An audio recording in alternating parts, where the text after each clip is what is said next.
Nos situamos en una ciudad neblinosa a lo largo de las orillas del río Clyde, Escocia.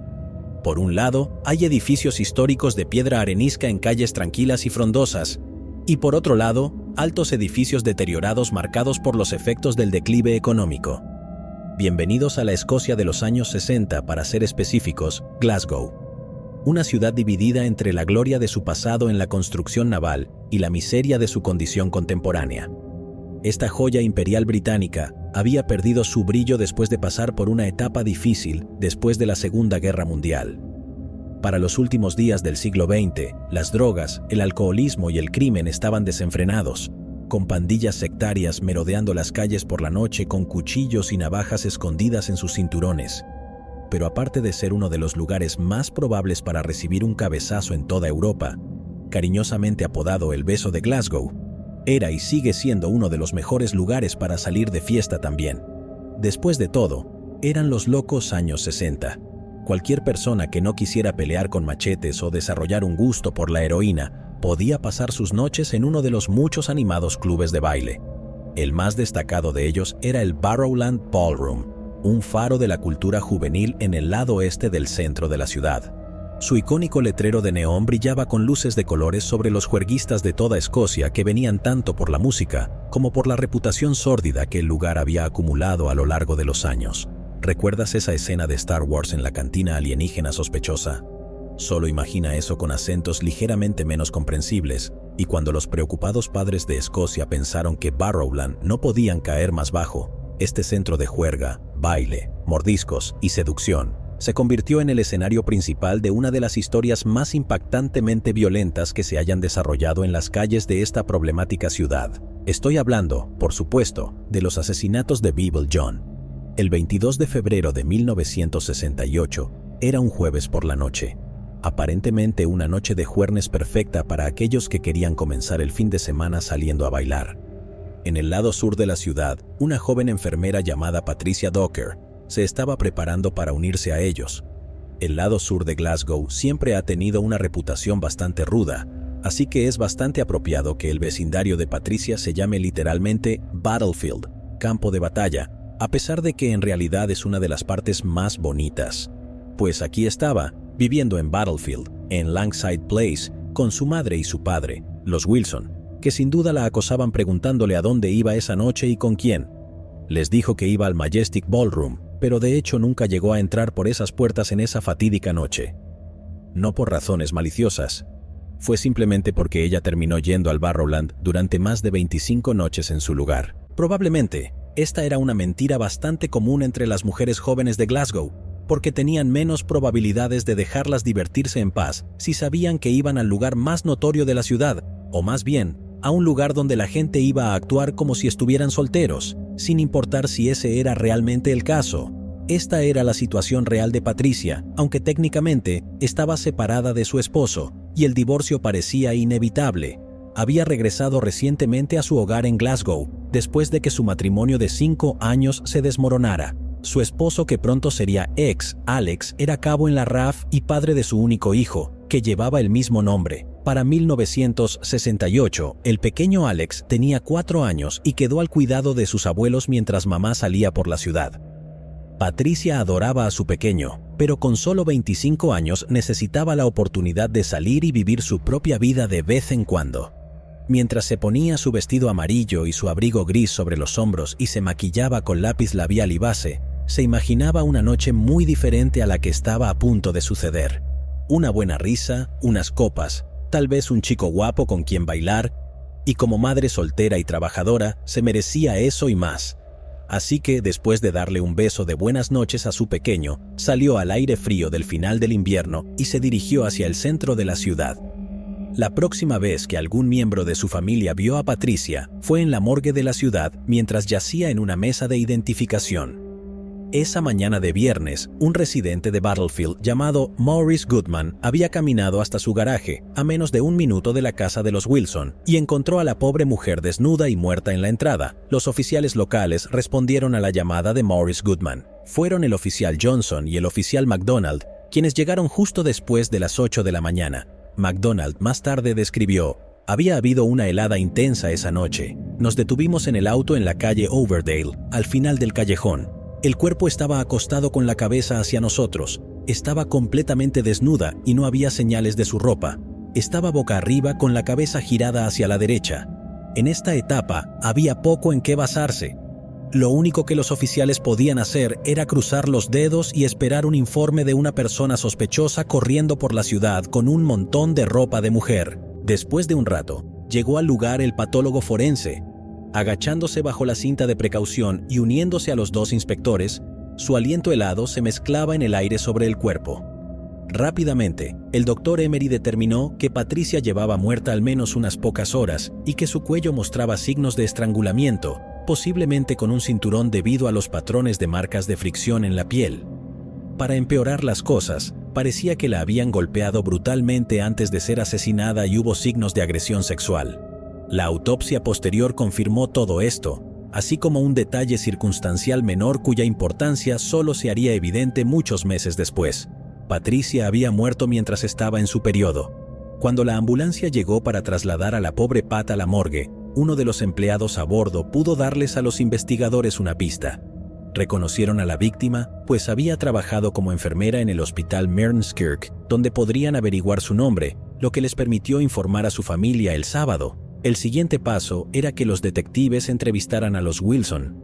Ellos habían dicho a la policía que su hija había sido vista llevando un bolso marrón, un reloj de pulsera y un anillo que le había dado su abuela, todos los cuales ahora estaban desaparecidos. ¿A dónde iba su hija esa noche?, preguntó el detective.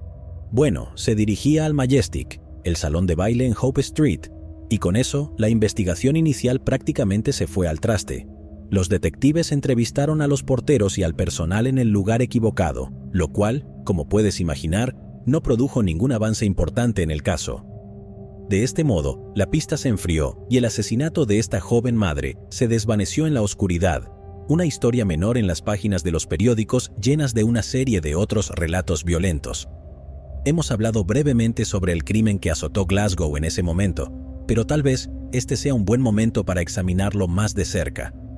Seguro que los salones de baile tenían una reputación bien merecida de jóvenes luchando por chicas bonitas y manos que se deslizaban bajo las faldas en los rincones, pero al final del día, todo eso probablemente parecería bastante suave en comparación con lo que sucede en las discotecas hoy en día. El verdadero peligro estaba en la calle. Ese era el dominio de los Neds, un término que se popularizó alrededor de la misma época que nuestra historia y se utilizaba para referirse a los hinchas de fútbol de baja categoría y miembros de pandillas callejeras, que no solo estaban divididas por fronteras geográficas, sino también por religión. Con una gran afluencia de inmigrantes irlandeses a lo largo de los siglos XIX y XX, Glasgow tenía una población católica mucho más grande que la mayoría de las ciudades en el históricamente protestante Reino Unido. Si no estás familiarizado con la importancia de los protestantes y los católicos, todo lo que necesitas saber es que hay una historia sangrienta entre los dos que abarca siglos. En Glasgow, esto se manifiesta principalmente en el fútbol, con los llamados equipos del Old Firm, Celtic, el equipo católico y Rangers. Incluso hoy en día, los protestantes fanáticos marchan por las calles celebrando batallas de siglos pasados, y los católicos extremistas entonan himnos de lira en los juegos del Celtic. Pero todo eso es relativamente tranquilo en comparación con la violencia de los años 60. Los Neds, jóvenes desencantados que estaban dispuestos a sacar una navaja a cualquiera que no fuera de la religión correcta, de la pandilla correcta o incluso solo de un barrio determinado, se sabe que escondían armas pesadas como martillos y hachas en los forros de sus chaquetas. Solo en 1965 hubo más de 850 arrestos por llevar armas como estas. Bueno, sé que para nuestros oyentes estadounidenses que probablemente han visto a personas caminando por Walmart con rifles AR-15, unos cuantos hachas y cuchillos pueden parecer un juego de niños. Pero cuando te enfrentas a docenas de apuñalamientos, cráneos fracturados y dedos cortados cada semana, es algo importante. Quiero decir, Glasgow tenía una tasa de asesinatos más de 2 veces mayor que Londres. Durante gran parte del siglo XX, fue apodada como la capital del asesinato de Europa.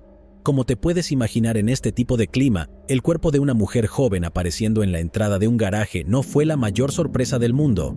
Glasgow es un lugar mucho más agradable en estos días, pero tengo un consejo de viaje seguro si planeas visitar. Si alguien en la calle te pregunta cuál es tu equipo de fútbol favorito, no están tratando de ser tu amigo y lo que sea que hagas, no digas Rangers o Celtic. Eso es una moneda al aire que podría terminar en desastre. El movimiento seguro es decirles que eres fanático del Wraith Rovers y seguir tu camino. ¿Nunca has oído hablar de los Wraith Rovers? No importa, nadie ha sido apuñalado por los Wraith Rovers tampoco. De todos modos, ahora tienes una mejor idea del escenario para nuestro propio drama real de Tartan Noir. Los detectives principales comenzaron investigando en la dirección equivocada, hasta que descubrieron que la víctima fue al Barrowland. Después de su apelación pública inicial, salieron y parece que el caso estaba destinado a enfriarse como la escarcha en esa mañana de febrero en Battlefield. Es viernes 15 de agosto de 1969. Pagamos nuestra entrada de 4 chelines y entramos al Barrowland. La sala ahumada del gabinete está llena de actividad, cientos de bailarines girando bajo las bolas de discoteca y el sonido de la banda. Los afortunados acurrucados a los lados. Allí es donde estamos parados ahora, con la espalda contra la pared, pero no estamos acurrucados. En cambio, sostenemos nuestras bebidas contra el pecho y tratamos de reunir el coraje para invitar a alguien a bailar, sintiendo como si estuviéramos en la universidad otra vez. Así que escaneamos el lugar buscando un candidato adecuado, tratando de evitar el contacto visual con cualquiera que busque pelea. Ayudaría si pudiéramos ir a la pista de baile por nuestra cuenta, pero no tengo ni idea de cómo bailar foxtrot. Tú tampoco, ¿verdad? Las últimas canciones comienzan a sonar y aún estamos pegados a la pared, empezando a sentirnos como los niños que son elegidos los últimos en algún partido de educación física. Es entonces cuando vemos a una mujer parada cerca, recién salida de la pista de baile. Es bonita, parece estar a fines de los 20 o principios de los 30, vestida de blanco con cabello castaño ondulado hasta los hombros. Solo está parada sola por unos segundos antes de que un chico se le une. Un chico alto de unos 2 metros vestido con un traje azul de 3 piezas y un fuerte acento de Glasgow. En los próximos minutos escuchamos algunas partes de su conversación entre canciones. Están hablando sobre la música, el baile, sus vidas, pero algo llama la atención como extraño. El chico gusta de deslizar citas bíblicas en la charla de vez en cuando. Nos lanzamos una mirada. Citar la Biblia no es exactamente la mejor estrategia para ligar. Pruébalo la próxima vez que estés en Tinder, ya verás. Así que empezamos a prestar más atención a los dos. Estamos esperando a que la palabrería de este predicador nocturno caiga como un globo de plomo. Ahora están inclinados juntos, dirigiéndose al guardarropa a recoger sus abrigos. Ahí es donde me equivoqué en mis días de universidad. No tuve suficiente fuego y azufre en mis frases para ligar. Debería haber estudiado mi Antiguo Testamento. De todos modos, creo que es hora de que demos por terminada la noche. A veces ganas, a veces pierdes. En este escenario habríamos sido uno de los muchos testigos que se despertaron algunos días después para ver a esta hermosa mujer joven del Barrowland en la portada de los periódicos. Su nombre era Jemima MacDonald, nativa de Glasgow y madre soltera de 3 hijos, y ella estaba muerta. Al igual que Patricia Darker, 18 meses antes, había dejado a sus hijos con su familia antes de salir para una noche para ella. La hermana de Jemima, Margaret, era la persona de confianza para cuidar a sus hijos. Cuando su hermana no regresó el sábado por la mañana, Margaret se preocupó, pero aún esperaba que Jemima apareciera más tarde ese día con una historia loca. Pero luego llegó el domingo y luego el lunes, y aún no había señales de ella. Algunos rumores ominosos habían comenzado a circular por la urbanización. Se escuchaba a los chicos locales intercambiando historias sobre un cuerpo en un edificio abandonado, con 3 niños en casa llorando por su madre. Estos rumores solo alimentaron la ansiedad de Margaret. Tanto es así que el lunes por la mañana decidió investigar ella misma. Caminando por el pasillo del antiguo edificio en ruinas, pisando vidrios rotos y colillas de cigarrillos, encontró exactamente lo que temía. Su hermana yacía en el medio de una de las habitaciones, solo otro objeto desechado en este lugar baldío y abandonado. Jemima estaba claramente muerta, con marcas de golpes y aún vestida, con sus medias tiradas a un lado. El médico forense descubrió que una de ellas había sido usada para estrangularla hasta la muerte, después de una horrible experiencia de golpizas y violación. Tenía solo 32 años. Todo esto plantea la pregunta de por qué diablos esos niños no le contaron a un adulto. tomó 30 largas horas hacer que la policía llegara al lugar gracias a la actitud despreocupada de esos jóvenes hacia los cadáveres. Si crees que los videojuegos son los culpables de la insensibilización de los jóvenes hacia la violencia, recuerda que pasarían otros 3 años antes del lanzamiento de Pong, que no era violento en absoluto. A pesar de la demora, la policía pudo recopilar una cantidad significativa de pruebas en la escena, incluido ADN de las medias. Además de eso, como sabían exactamente dónde había estado Jemima la noche de su asesinato, pudieron recopilar una cantidad considerable de informes de testigos presenciales que la situaban en compañía de nuestro amante de la Biblia de lengua plateada de antes. A partir de las descripciones se produjo un retrato hablado con la imagen del asesino. Tenía el rostro delgado, un joven sonriente con cabello castaño rojizo corto peinado hacia la derecha. Se desató una cacería humana muy pública con la policía publicando la imagen del sospechoso en los periódicos por primera vez en la historia escocesa. Si esto fue una brillante idea o un error fatal, es tema de debate, porque este fue el primer paso para convertir la historia de un asesinato trágico en una pesadilla nacional completa. A pesar de todo eso, no se logró un progreso significativo en la captura del asesino. El frenesí mediático menor no produjo pistas reales y la policía recurrió a vigilar el Barrowland con un equipo de policías encubiertos expertos en baile. Debe haber sido un trabajo bastante extraño, simplemente bailar toda la noche y esperar a que algún tipo se acerque a hablar contigo con su mejor imitación de Noé. Pero fue algo efímero de todos modos. No sé si te das cuenta, pero cuando los policías encubiertos comienzan a rondar por un bar notoriamente sórdido, famoso por peleas y encuentros casuales en una noche, tiende a arruinar el ambiente, por lo que los propietarios comenzaron a exigir que se pusiera fin a eso. Mientras algunos de sus colegas bailaban toda la noche, otros investigadores menos afortunados en la policía de la ciudad de Glasgow habían comenzado a establecer algunas conexiones tentativas entre este caso y otro similar de hace un año. Un detalle clave sugería un cambio de una simple investigación de asesinato a un posible asesino en serie con un motivo recurrente. Jemima estaba en su período en ese momento. Ese es un motivo extraño, y nuevamente la Biblia tiene algo que ver con esto. A 18 meses de diferencia, 2 mujeres casadas asistieron al mismo salón de baile. Ambas en su período, ambas fueron encontradas muertas en rincones tranquilos de la ciudad, golpeadas y estranguladas, con sus bolsos desaparecidos. La teoría de que estos 2 crímenes podrían estar relacionados ocupaba un lugar pequeño en la esquina inferior del tablero de investigación, pero aún se consideraba tentativa en el mejor de los casos. Pero en octubre de 1969, un último y trágico evento eliminaría todas las dudas y cementaría el lugar del asesino en la infamia durante décadas. El 31 de octubre de 1969, alrededor de las 9 de la noche, 2 hermanas entraron en el Trader's Tab y en la calle Kent, en el área del mercado, en la parte trasera del salón Barrowland. Jeannie Langford era la hermana mayor de las 2. Jeannie Langford llevaba un abrigo verde oscuro con una camisa y una blusa.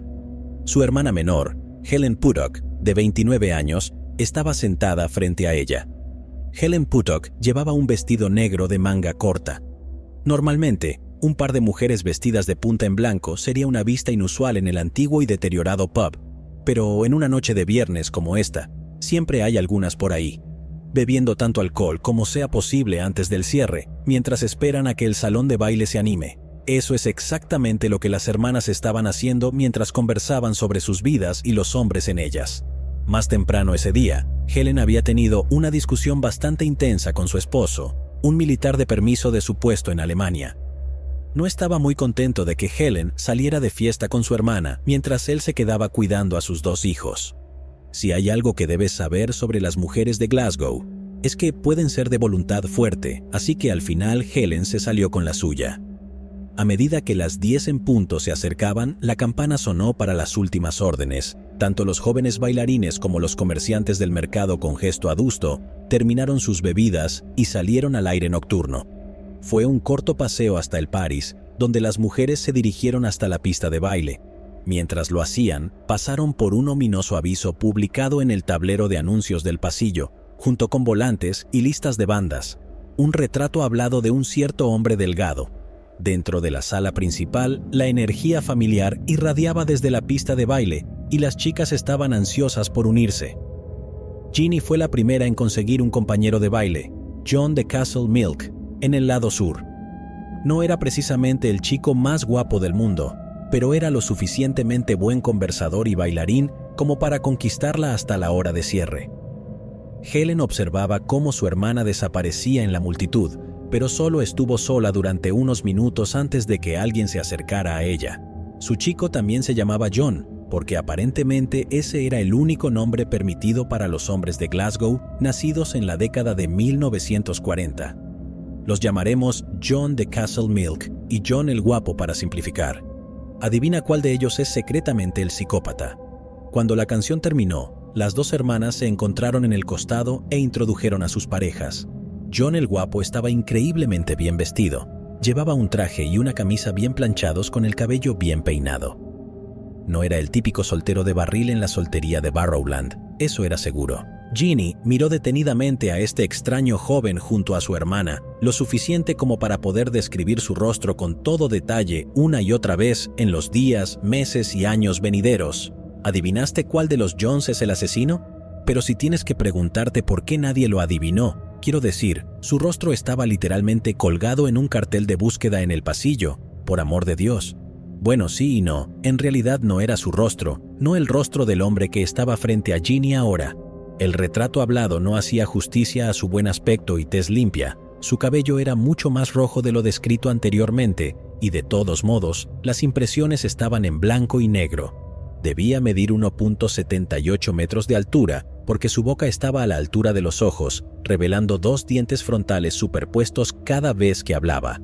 Cuando llegó la hora de cerrar, el grupo se dirigió hacia la salida, deteniéndose en la máquina de cigarrillos en el camino. Ginny puso su dinero para comprar un paquete, pero la máquina se atascó tragándose su dinero. Esta fue la primera grieta en la calma serenidad del apuesto John. El chico antes tranquilo y refinado se volvió loco. Hizo un espectáculo gritando por un gerente y atacando al personal con una rabia exagerada. En este punto, John de Castle Milk decidió que ya era suficiente. Esta no era una batalla en la que tuviera interés en pelear. Mientras los demás se fueron a hacer cola para un taxi, se despidió y tomó el último autobús a casa, sin volver a ser visto o escuchado nunca más. Mientras tanto, el apuesto John estaba despotricando sobre cómo su padre llamaba a las salas de baile antro de iniquidad, una frase que ya estaba pasada de moda, incluso en la década de 1960. Con las buenas vibraciones comenzando a agriarse, las dos hermanas subieron al taxi mientras este joven elegante sostenía la puerta y luego la seguía dentro. La escena que acabamos de presenciar era la pesadilla exacta imaginada por la madre de las hermanas, también llamada Jean, antes de que salieran por la noche. Les había recordado sobre los asesinatos en los salones de baile, pero Helen solo consolaba a su madre con chistes.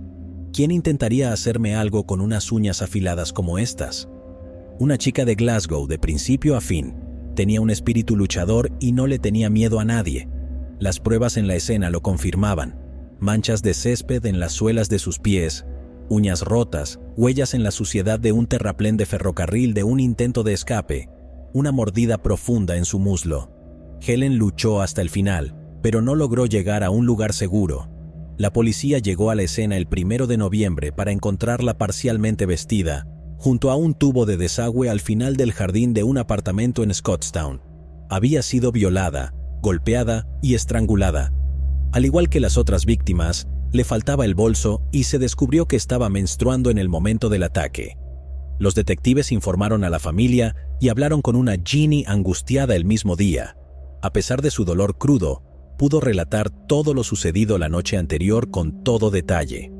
Esto les dio a los investigadores una base invaluable en su investigación. Sabían cómo lucía el asesino, cómo hablaba, incluso conocían el color y el patrón de su corbata.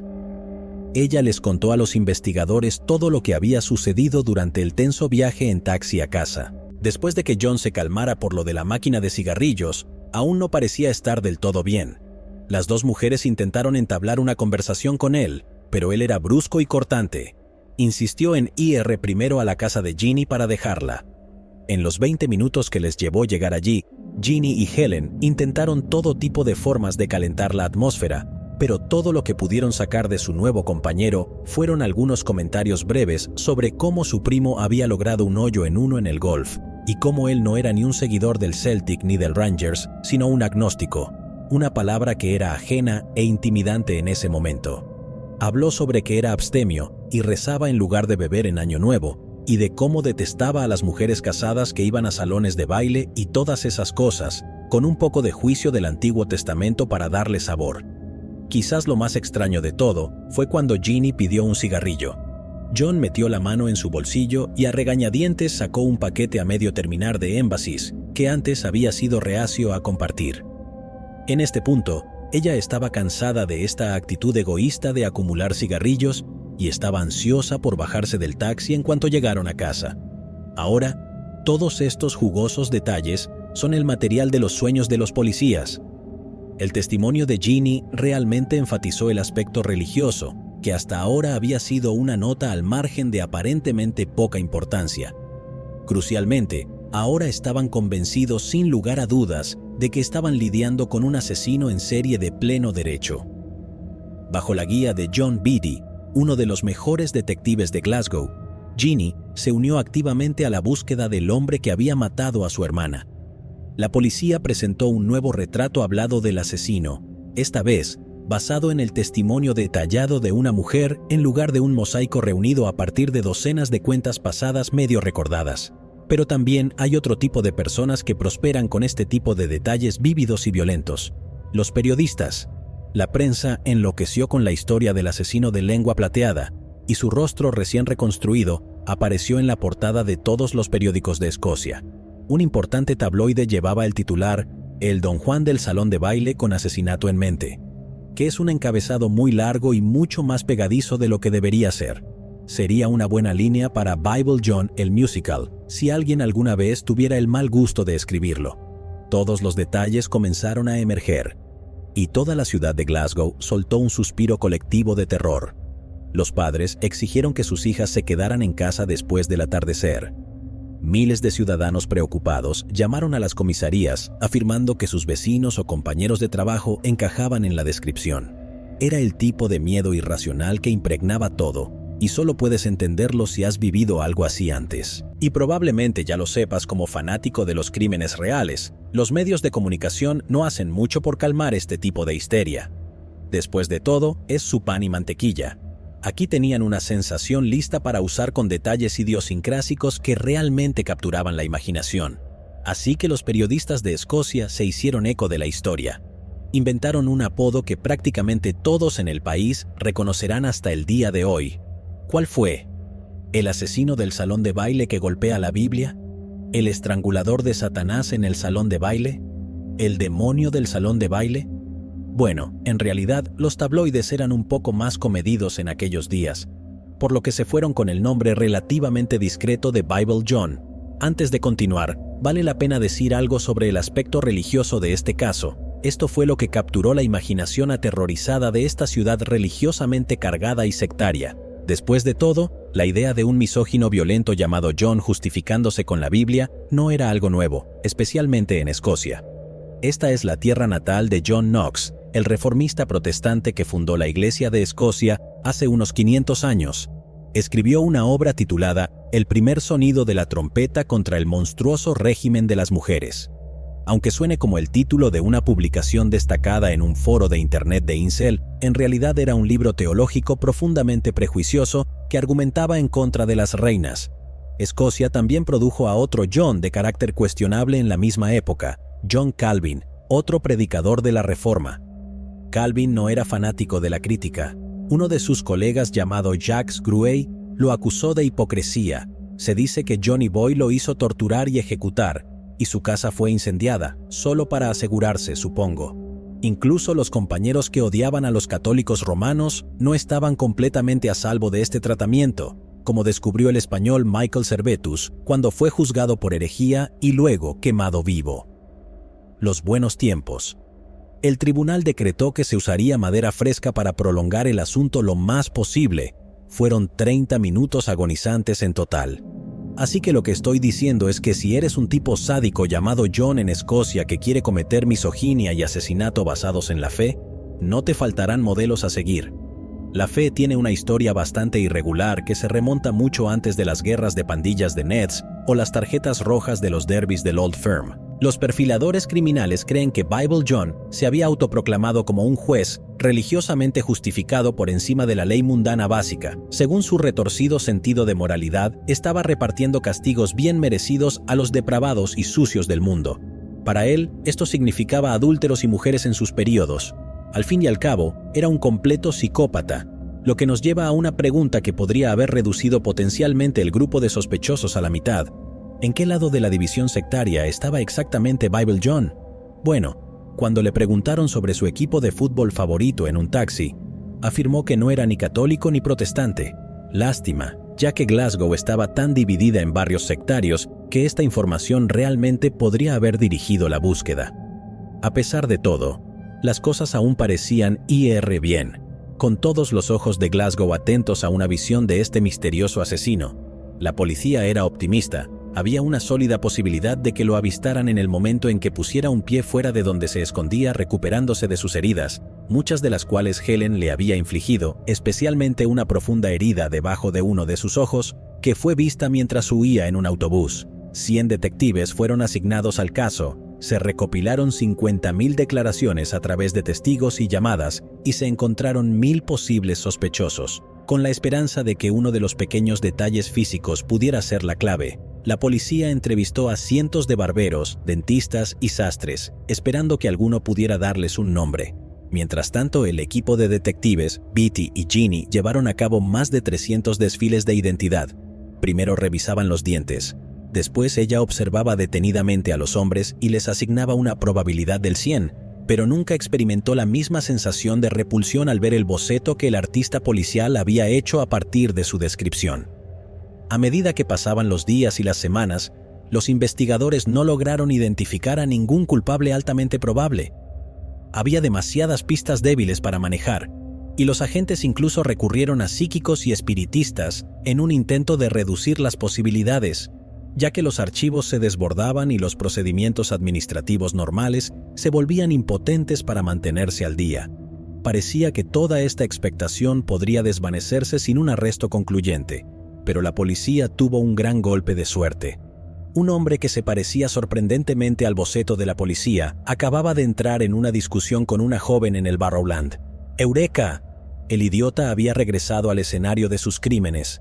Los oficiales llegaron para investigar y cuestionaron al hombre afuera. Compararon la foto y la descripción con el individuo frente a ellos. Cabello rojo, verificado. Bien vestido, verificado. Rostro delgado, verificado. Todo parecía coincidir, así que lo detuvieron y lo arrojaron de nuevo al vehículo policial.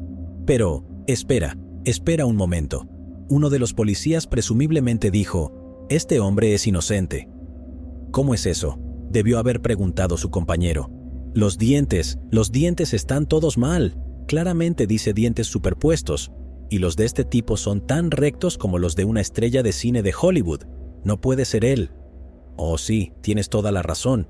Los dientes no coinciden, así que literalmente no puede ser el culpable, a pesar de que por lo demás se parece totalmente a él y estaba gritándole a una mujer como un maniático. «Lo siento por la molestia, señor. Puede irse». En este momento, Bible John, si realmente era él, debe haber dejado de sudar inmediatamente y tratado de contener su asombro al máximo. Los registros no indican qué les pasó a los oficiales.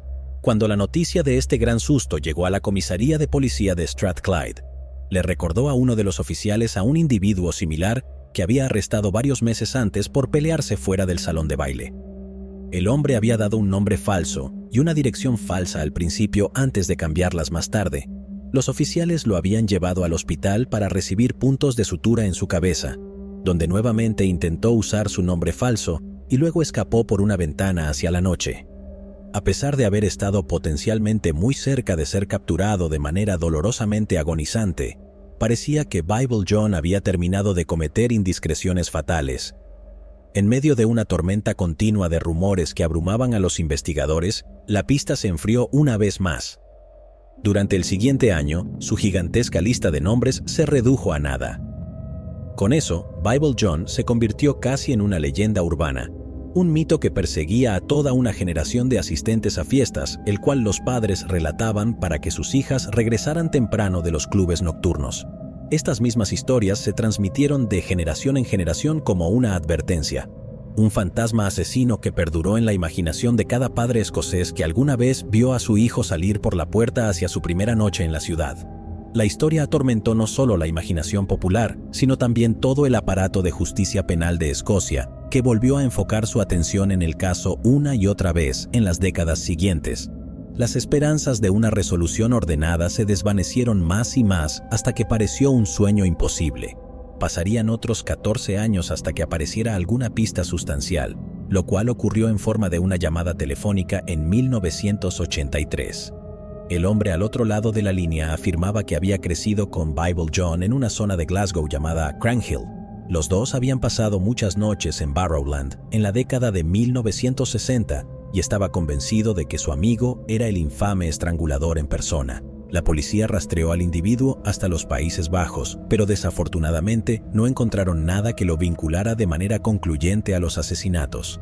Esto significa que fue o un malentendido embarazoso o una broma bastante intensa. La próxima vez que necesites reírte, simplemente llama a la policía y diles que tu amigo es el asesino del Zodíaco. No, en realidad, no hagas eso. Es altamente ilegal.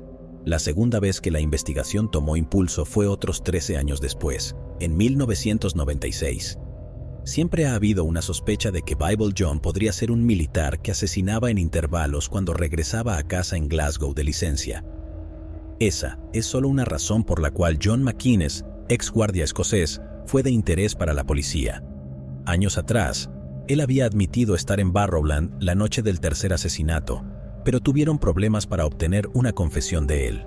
En 1996, sin embargo, ya llevaba muerto 16 años después de suicidarse en 1980.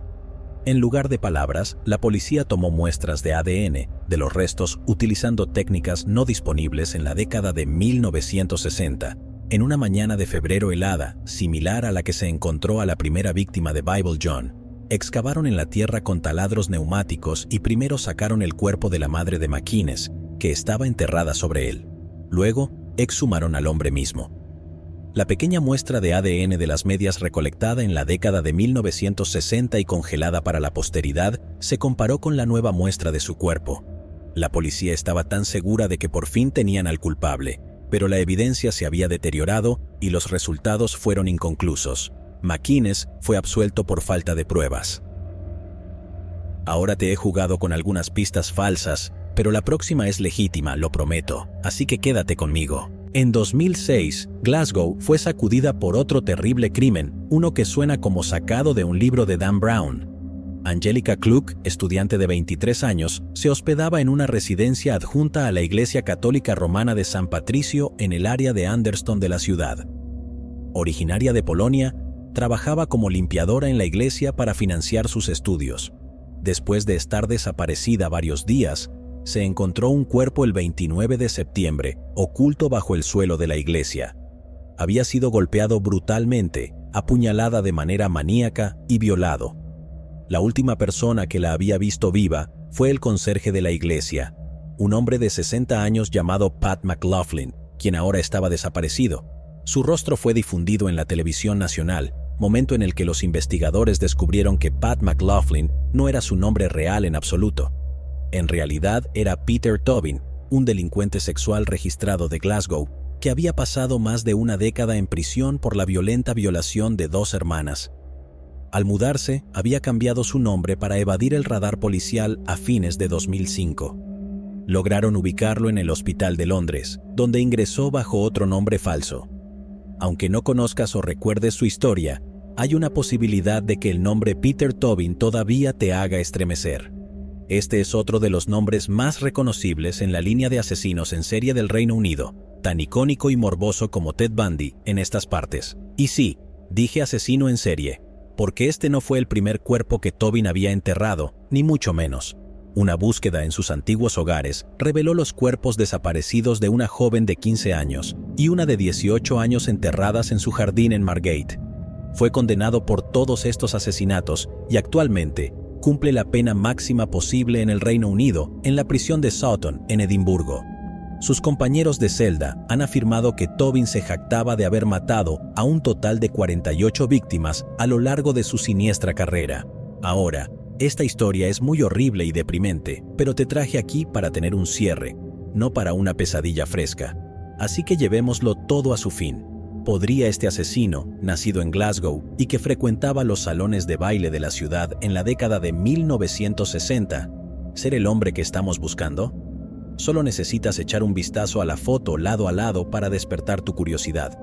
La imagen más antigua disponible de Tobin, tomada en sus 20 años, guarda un parecido sorprendente con el retrato hablado de Bible John. No completamente igual, claro está, pero estas cosas rara vez lo son. Hubo otro eco inquietante de los asesinatos de Bible John en los crímenes de Tobin. Su víctima de 18 años, Dinah McNichol, hacía autostop de regreso de un festival de música con su asesino. Su amiga fue dejada primero, y McNichol, por supuesto, nunca fue vista de nuevo. La joven informó más tarde durante el juicio que Tobin les había dicho que no bebía alcohol y que tenía un primo que había logrado un hoyo en uno en el golf. Fue suficiente para llamar la atención del criminólogo profesor David Wilson, uno de los principales expertos del Reino Unido en asesinos en serie y sus motivaciones. Casi exactamente 50 años después del primer asesinato de Bible John, Wilson informó sobre su propia investigación independiente. Como parte de un esfuerzo de 3 años, Wilson viajó a Glasgow y siguió los pasos del asesino, llenando los oscuros callejones de la ciudad con todos los detalles macabros con los que estaba familiarizado. Notó cómo el asesino había manejado cuidadosamente las escenas del crimen para minimizar las pruebas, y estuvo de acuerdo con la policía en que habría necesitado mucho conocimiento local para lograrlo sin testigos. Claramente, había un elemento de orgullo en los asesinatos, pensó, la manera en que había dispuesto los cuerpos sin vergüenza, la manera en que golpeó sus rostros, el hecho de que expresó odio hacia las mujeres casadas que salían en busca de encuentros de una noche. Todo ello sugería un sentido de vindicación, como si sintiera que había infligido el castigo adecuado por los pecados de sus víctimas. Como católico romano, Tobin tenía un claro interés en la religión, y su decisión de esconder el cuerpo de Kluck dentro del suelo de una iglesia real fue probablemente su acto de simbolismo más grande y autocomplaciente. En varias ocasiones a lo largo de su vida, utilizó grupos religiosos como cobertura para esconderse de la policía. Sus actitudes hacia sus romances convencionales también eran muy distorsionadas y abusivas. Las 3 exesposas informaron que al principio era un hombre encantador y elocuente, pero después del matrimonio se volvía un sádico y un violador que las aterrorizaba en sus propios hogares. En particular, su furia era mayor cuando estaban en sus periodos menstruales. Todas estas similitudes son muy intrigantes, pero ¿qué hay de algunas fechas concretas para respaldar la historia?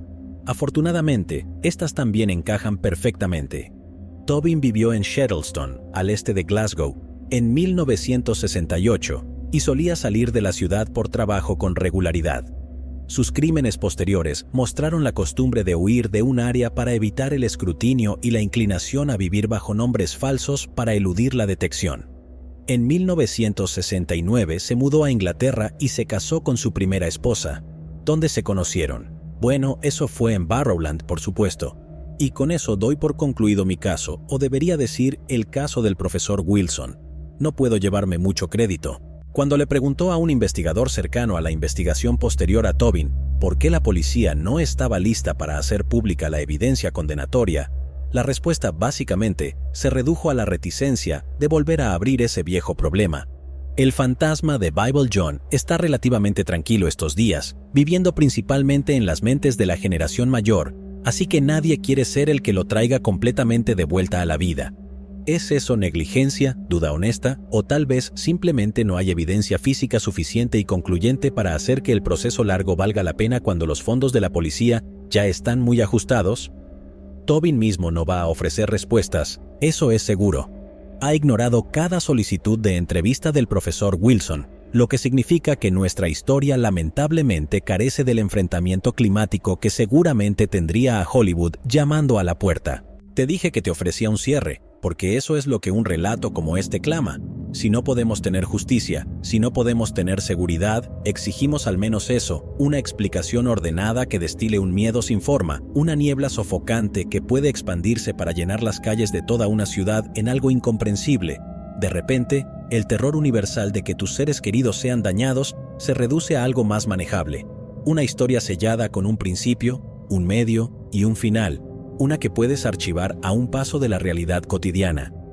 No siempre hay respuestas ordenadas para dar, sin embargo, en este caso, es porque la idea de que todos los asesinatos de Bible John fueron cometidos por la misma persona no se acepta en absoluto.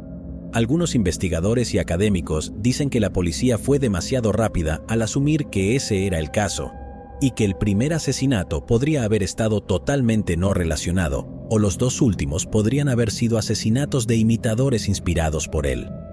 Cuando los medios de comunicación se apoderan de una historia como esta, es realmente difícil distinguir entre hecho y ficción.